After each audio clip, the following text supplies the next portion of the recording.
everybody. This is the Hallmarkies podcast, and we are so excited today.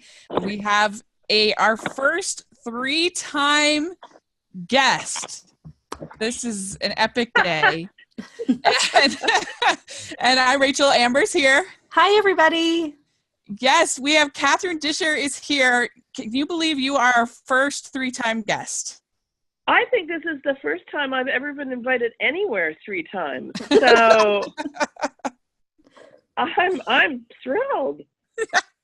Well, we just think you're the greatest. So we just had to have you on for a 3rd time. So, well, thank you for asking me. And I have to, sort of warn you that if my voice sounds choppy, it's because it is. I'm getting over the set cold that everybody seems to have had for the past month.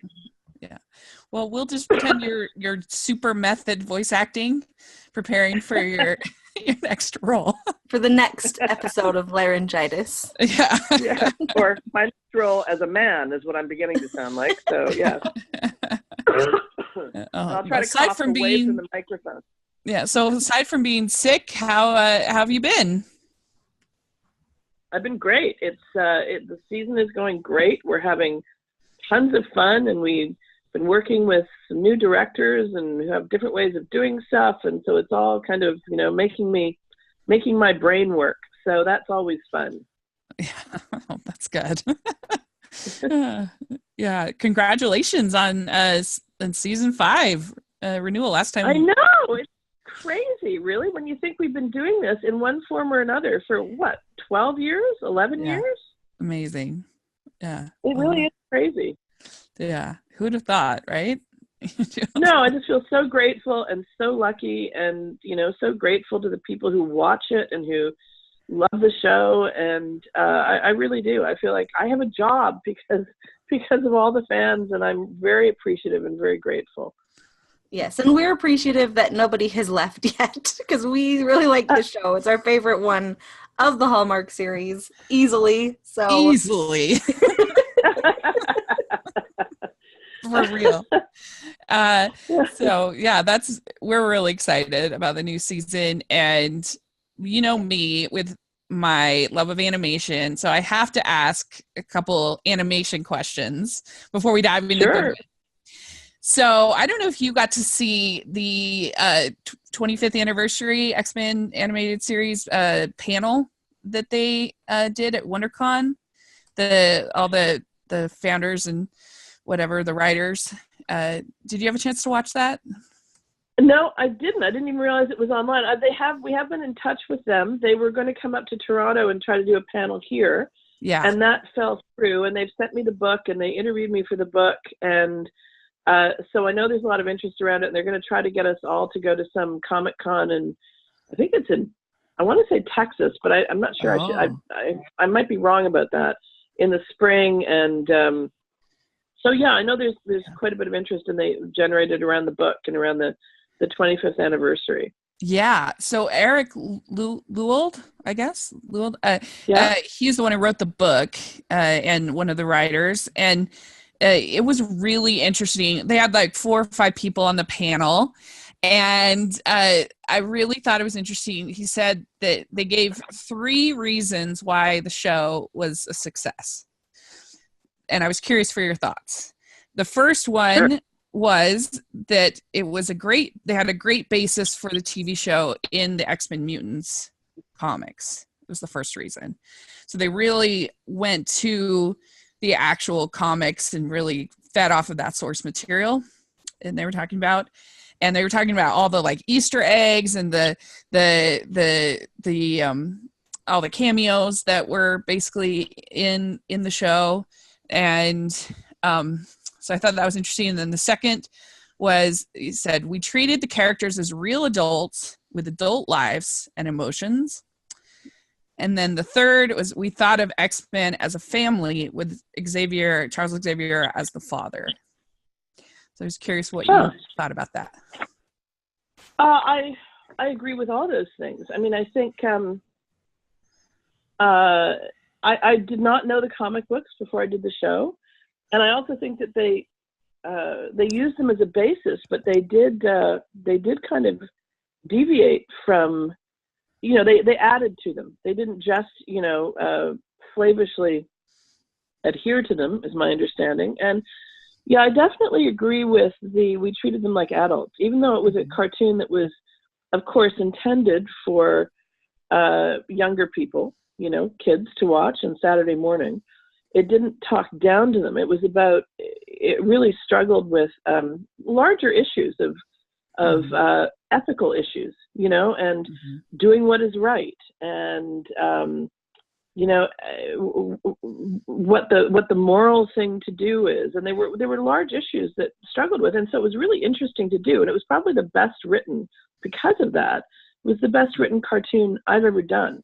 And it required kind of real, emotion and real acting, if you will.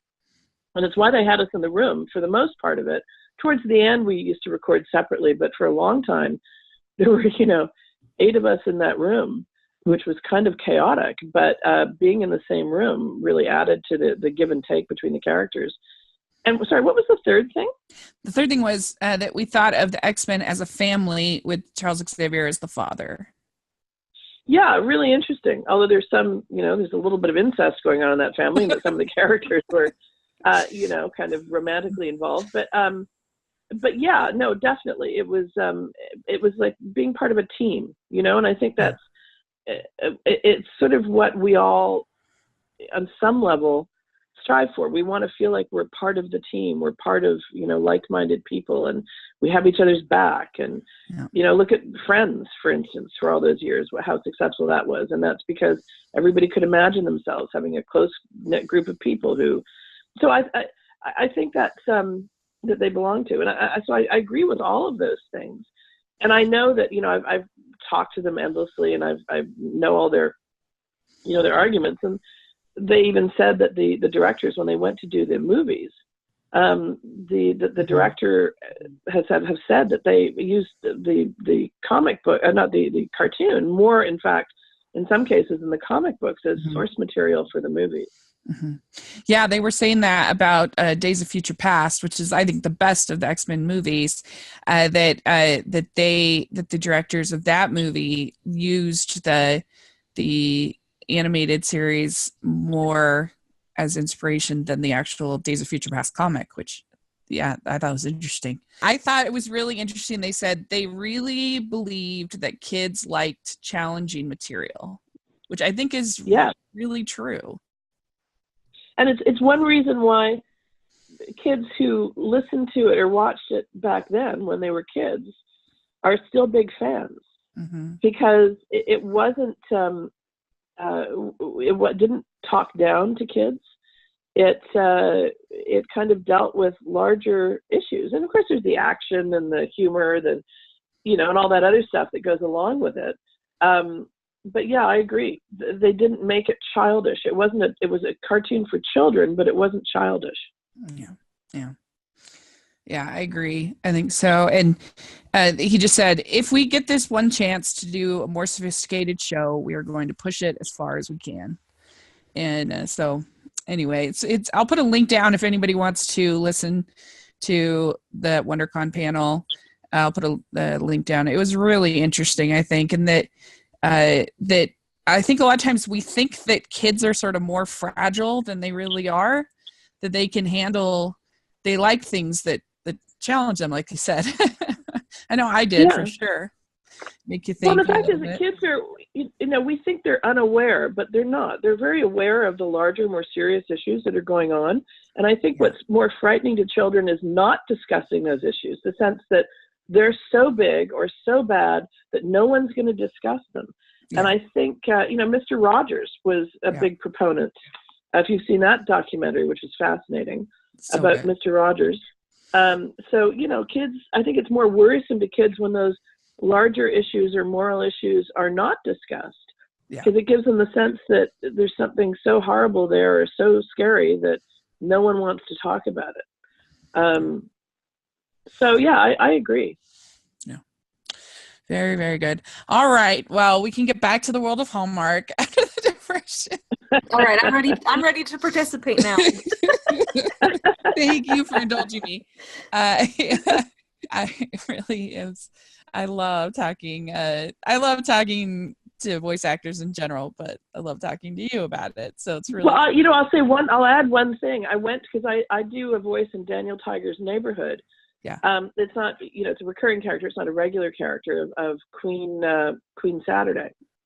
And it wasn't until I went to see the documentary, because I never actually really watched Mr. Rogers as a kid, where I sort of got the sense of where all of the Daniel Tiger's animation came from. And that was really fascinating for me, having been a part of the cartoon now for a few years.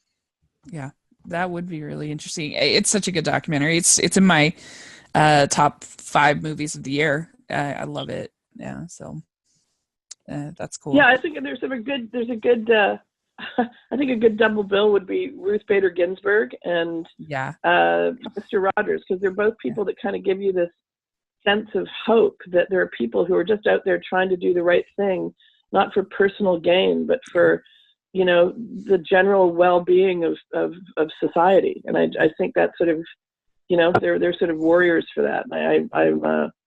I enjoyed both of those. Yeah. And actually, I think Hallmark fans would really enjoy RBG because it's actually a love story, the documentary. I know. Yeah. It's amazing, isn't it? Yeah, it is. Yeah. It's between her and her husband, you mean? Yeah. Oh, yeah, yeah. Yeah. Well, really and it's quite an extraordinary one for the time, too, and how supportive he was and what a warrior he was for her. I agree. Yeah. All right. Well, let's dive into The Good Witch. This is so okay. Again, we love the show. We loved covering it. And we can't always say that about all the Hallmark shows. But anyway, so this last time we talked to you, it was right before the finale. Yeah. And holy cow, this was quite a finale. I know. A lot happened. Yes. So Abigail becomes a member of the council because she wants to get this is a tree removed or something like that from her front of her store. I believe, right, Amber? Yeah. And I let her on because I want her. She's willing to take on the work. I'm like, oh, okay, sure, you can do this. Yeah. Only to sort of, it shoots me in the foot. I've shot myself in the foot later on. Yeah. Would you describe Abigail and Martha as friends at this point in their?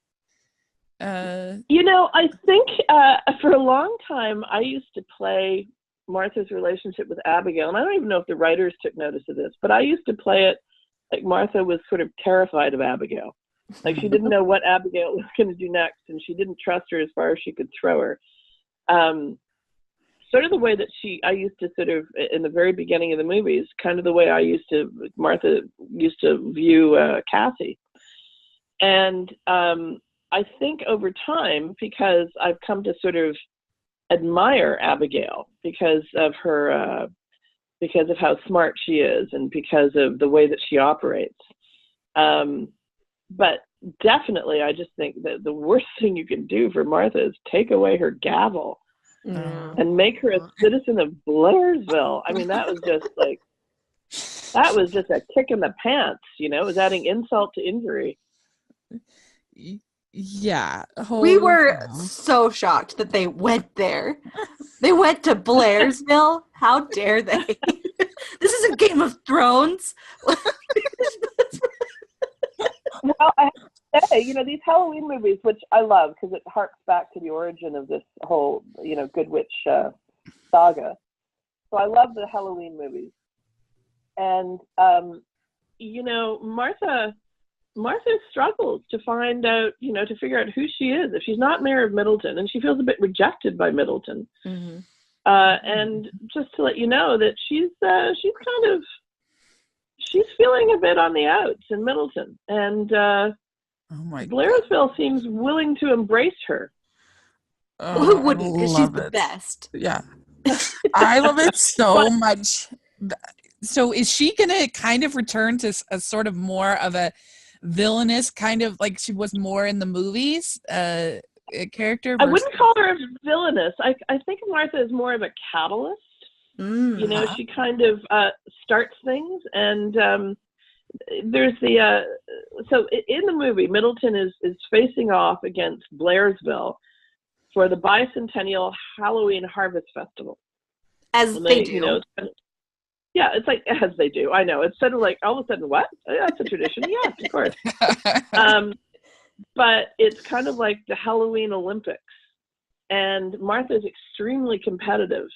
And she's a bit, you know, she's a bit angry at Middleton. She feels a bit rejected by them. So, you know, things can happen.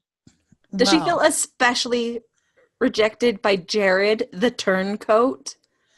Oh, Jared. How I miss Jared. We were so mad at him. I know. He'd been so great and so like making sure she's safe and watching out for her and all this stuff. And then like the minute she loses the position, he was like, so Mayor Abigail, what do you want? We were like, what? Give me your gavel. I know. In fact, when we shot that scene where he was explaining the town lines and asking for my gavel, I think he was really nervous because when he came in, he literally, with that easel and that tripod he had to put the, you know, the thing on, and he like fell all over the place, dropped the easel, the thing collapsed. I don't know whether they kept that in or not, but it was very funny because he was just like sort of nervous and bumbling, and he didn't mean to, the actor, but he knew it was momentous news, so he it just all collapsed around him. It was very funny. Oh man, we were so mad at him for just abandoning Martha. I was like, at the very least, Jared will stand by her. Nope. I know. And everything's Blairsville. Everything was coming up Blairsville in that last episode. Yeah. You know, and I think that it's like a red flag to a bull to even say the word to Martha. But, you know, like I said, in this Halloween special, she's kind of conflicted because she's very competitive and she wants to show Middleton what they're missing.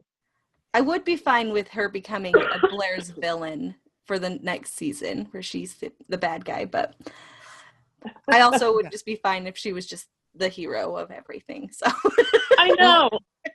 I wanted my office back. I love that set, and I said to Abigail, I said to Sarah Power, who plays Abigail, I said, it's not fair. You have the flower shop set, you live in Gray House, and now you've got my office set as well. That's just not fair. Well, we figured Abigail is not going to like being mayor. Like, it just doesn't, like, she would like the power, but like being in government is pretty tedious. So yeah. I don't think she's going to like it. No, it's way too much work for Abigail. Yeah. I mean, remember the time when she was doing the like advice chocolates and she only was interested for 5 minutes? This will be another advice chocolates. I know it's gone on a little longer than 5 minutes, though. I too thought this was going to be a very short, you know. But you know, Abigail sort of tends to like the power. But I agree, she's sort of essentially a bit lazy and wants all the attention and the credit, but doesn't really want to. It's too much work for her. Yeah, I'm sure that whatever they come up with will be really fun. And I think that that's what separates The Good Witch from these other shows is the funny, is the humor, and the I don't know. It's just more. I also think The Good Witch isn't afraid to let their characters evolve, which is just natural and great. Anyway. Yeah. We love The Good Witch. Yeah, I had trouble with that at first, frankly, because I was the bad guy in the first movie, and then I was sort of bad-ish for the next movie or two. But I got around that for myself as an actor, by sort of saying, well, you know, Cassie makes everybody want to be a better person. She makes Martha want to be a better person. And so it allows Martha to have those sort of baser impulses and then to redeem herself, largely because of, you know, Cassie steering her in the right direction. So gradually over the years, I have gotten nicer. And the producers would say that to me. They'd say, well, Martha's evolving. She's getting nicer. And I'm like, I'm not sure I know how to do that. But it's kind of happened gradually over 12 years. And now Martha sort of thinks herself as one of the family. Yeah. Yeah.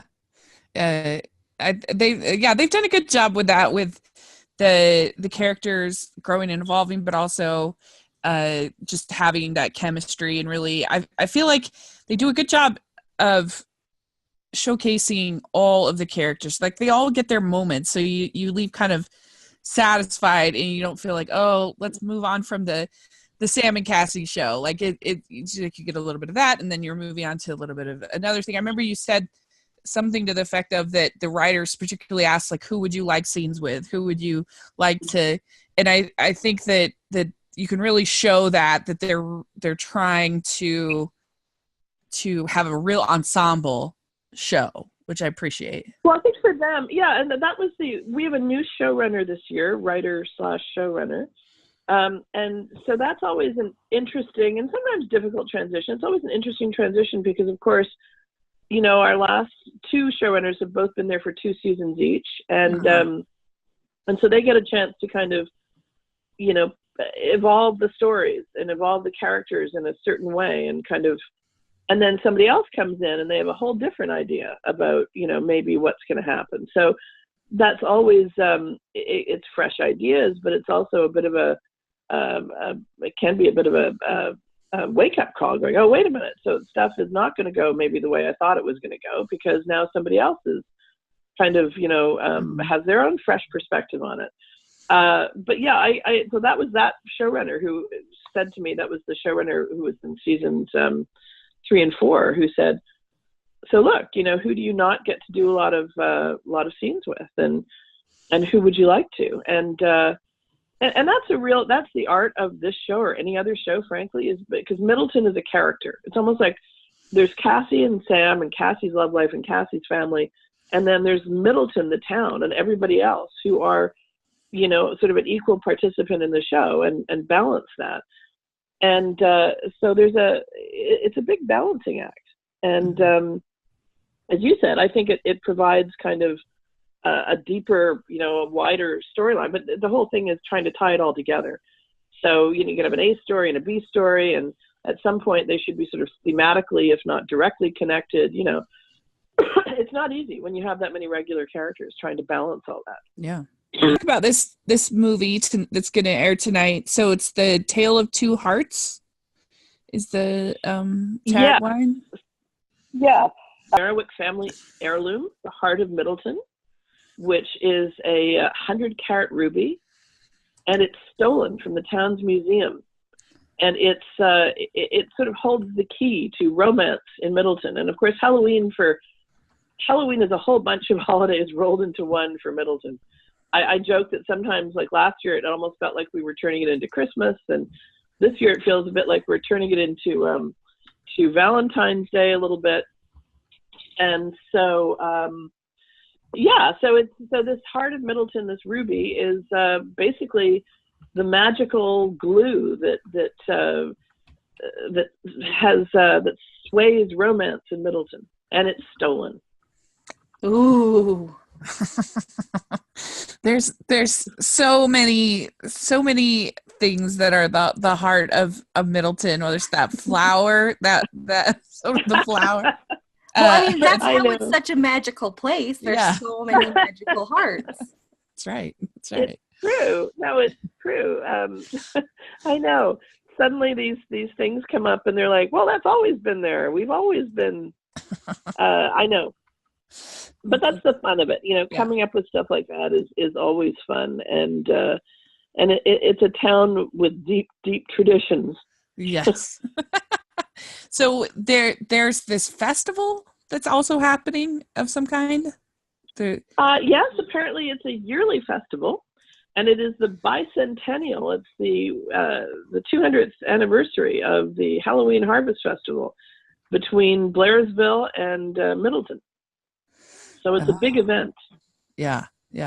It's the Halloween Olympics. Let's just put it that way. Think of all the things that you could do in Halloween. There's, you know, pumpkin tossing and carving, and all these things become serious Olympic style events. Yeah. Well, so what do you think that Mayor Martha would actually end up liking about Blairsville? Because she's hated it for so long, but now I think she likes them if they like her. Right. I think anybody who flatters Martha enough and makes her feel important is somebody somebody who she's going to give some time to. But, you know, as I said, Martha does redeem herself usually at the end of whatever episode and the poor choices she might have made during the episode. And she does end up redeeming herself. Yeah. Well, I guess according to the Hallmark website, Abigail gets pretty involved in this whole competition as well. Of course, she's going to have a real rivalry with Martha now that she took over her job, but she gets involved in this competition quite a bit. Yes, and I think more. You know, I think watching Abigail stick her elbows out and get more and more involved as mayor of Middleton is just, you know, it's just the thing that pushes Martha over the edge, frankly. Yeah, that'll be really good. I can't wait. Yeah. Sorry. We're outside. We shot on a farm outside Toronto, so we were out, and it was, you know, incredibly hot for those. It was a huge heat wave up here for those weeks when we were shooting. So we're all out, you know, in the burning sun in fall clothing. But it was that's what I like about this season in particular, is that we have in the past shot the movie in August and then taken time off for them to kind of gather scripts and work on scripts and get, you know, the rest of the season kind of in order. But what that meant was that we didn't get to shoot in September, which is one of the nicest months to shoot up here. Mm-hmm. And so this year that's different. We're shooting right through. We didn't take a hiatus, so there's a lot more being able to be outside a lot more, you know, in the early part of the fall in August and September and October. So I think it's not always winter in Middleton. Winter is coming, but it's not always winter in Middleton. So far, it got you sick shooting outside all that time. You know what it is? It's literally just working with 60 people every day, and one person gets sick, and it just gets passed around. What was it like for them to kind of create this festival out of nothing? That must have been kind of fun. Oh, that was hugely fun. That was really fun, I have to say. You know, being outside and all of the various events. It was very fun. It was like sort of face off at the OK Corral between Middleton and Blairsville. Uh-huh. So that was kind of fun. I'm just going to let you, you know, guess as to which side Martha aligns herself with. Yes. Oh, that'll be awesome. Do you see Martha's relationship with Cassie kind of changing and evolving with all of this? I think there's a real friendship. I think between Martha and Cassie, that's a real friendship. And I think it's evolved into that rather than Cassie just teaching Martha. And, you know, I think, like I said, I think Martha thinks of herself as just a member of the Merriwick family, of Cassie's family. You know, she doesn't knock anymore. She just walks right in. And, which is maybe why you don't want Martha living next to you, because once she's crossed that boundary, there's no going back. Yeah. But yeah, I do think it's a real friendship between Martha and Cassie, and you know, Cassie, Catherine Bell. I remember in the early days when I was sort of being very Martha-ish, and some other actors would sort of just roll their eyes at me as their characters, and Cassie never did. You know, Catherine never did. It was all she appreciated Martha and understood her and kind of, you know, and liked her. Genuinely liked her from the very beginning, and that really helped me as an actor kind of you know, play a little more with Martha, knowing that she had Cassie had her back. I think that Cassie is a very, you know, optimistic character without being cloying. I think they managed to pull that off really well. I agree. I think largely that's due to, in a large part, you know, it's also the script, but it's Catherine Bell. She never seems, you know, precious to me. It's all very genuine, and it's not, you know, that know-it-all magic. It's really just seeing the best in people and being able to steer them in the right direction. Mm-hmm. Yeah, we love Catherine Bell. She did her Fiji movie this last summer, and that was really good. And I heard. Yeah, we both really liked it. And she's just, and she is so good working with teenagers, both obviously with Bailey, but then also the girl on the on that movie in Fiji. It was really good. Yeah, she's got a daughter who's a teenager, and I think you're right. She's right. Bailey just turned 19. Yeah. A few days ago. It's amazing. She started the show when she was 14. It's hard to believe, that, and there she is, 19. Yeah. Yeah, it's great. Like, I just, honestly, when I see Bailey, I just picture her as, like, the tiny little girl from Bridge to Terabithia. So thinking that I know. 19 is crazy. I know, and she's a social media star, Bailey. And she's actually she's such a lovely, lovely young woman. I'm not just, blowing smoke or being, blanketly supportive of a fellow actor in the show. She really is lovely. Like, there's no one in this show who you don't kind of look forward to seeing on set. And I think that comes across too. The genuine sort of comfortable moments between people. And I just think Bailey's lovely. Yeah, she seems really great. So we're glad to see that, that the whole cast is sticking with the show and giving us another season. And we're really looking forward to the movie. It's gonna be fun. When is it? Is it this Sunday? Is it? That's October 21st, right? Yes. So it's this Sunday. It'll be on. Yeah. On Hallmark Channel. And we will be live tweeting the movie, at least we should be, and we'll be covering the whole new season. When does the new season start? Do you know? Well, it generally seems to start airing in April. I'm not sure if that's their plan again. I admire you for live tweeting. I cannot tweet. I tried once, and for another show, they asked us, for the finale to be on Twitter, and I set up an account, and then I couldn't figure out, this is so ridiculous, but I could not figure out how to post a tweet. And I was trying, while I was listening to it, watching the show, and all cast members were like, oh, tweeting, can you believe that? Or look what's happening. And as soon as I thought of something and tried to type it, it took me so long to type it, and then I couldn't figure out how to post it, so I just gave up. And then the next morning I woke up and I had like 10 followers or something. I thought, well, this is weird, and then I just canceled my account. So I am the definition of Luddite. So you'll never see me on media. Yeah, it's probably just as well, because it's kind of it becomes too much very quickly. Oh, yeah. I mean, the closest I come to being on social media is standing next to Bailey on set when she's got her phone out making little sort of mini movies to post on Instagram. And there's me waving as she points the phone at me. But that's about as close as I come to being on social media. Well, we'll have to encourage her to keep doing that, because we like to see every now and then, see how you're doing. But you can just make us coming on our show your social media. Oh, that's right. I forgot this is a podcast. So technically, I'm appearing on social media. I'm very proud of myself. 3 times. First time. 3 times. I know. This is so exciting. Well, you're the best. We love you. And we're very excited for the movie. And so thank you so much for talking to us. Oh, no. Thank you. Thank you for being so interested and all the fans. I deeply appreciate it from the bottom of my heart. It's not just a job for me. I really do love playing Martha, and I love her as a person, as a character.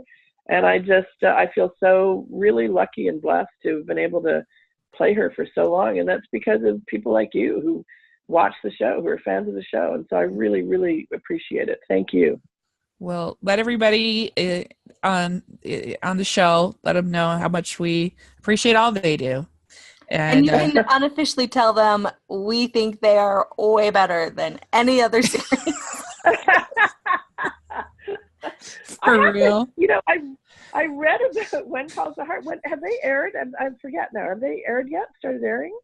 They air after Christmas usually. So they have the Christmas special, and then the season is, I think, right before. So this is going to be like what happens to her now that her husband is dead, correct? Yeah.